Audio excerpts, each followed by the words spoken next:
Now to some new developments in our exclusive investigation of DeKalb County Schools. CBS Atlanta was the first to expose numerous allegations that top administrators are steering jobs and promotions to their own kids. Tonight, a school board member tells us this problem runs much deeper and that what we've uncovered, he says, just the tip of the iceberg. Chief investigative reporter Wendy Saltzman is asking tough questions and breaking new details for us tonight. The cases we've exposed include husbands and wives and children that can be clearly linked to the district's top brass.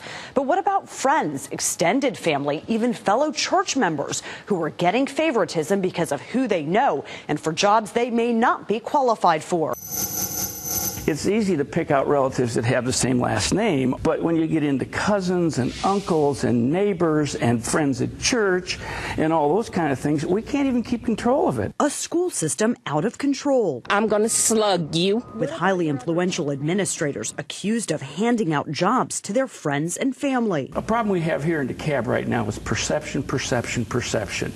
And we need to take away that perception. School board member Jim Redovian has never had kids working in the DeKalb County School District. Which I have 5. The reason? I would suggest to him to go apply somewhere else. There's 5, 6 other systems around, and it just would look better. We showed Redovian records CBS Atlanta has uncovered, identifying several families who have a long list of kids hired and promoted while their powerful parents were running the district. I am sick and tired of you and all of these people making an issue about my child. Like school board member Zipporah Roberts, who has 2 daughters working for the school system. Former Superintendent Robert Freeman has 2 sons and a daughter-in-law who all worked for DeKalb County Schools. Former Deputy Superintendent Frankie Calloway has a daughter, a husband, and a son who all work for the school system. And Frances Edwards, a former school board member, has a son, daughter, and a son-in-law, all employed by the school system she helped run. Those are the kind of things that we have to be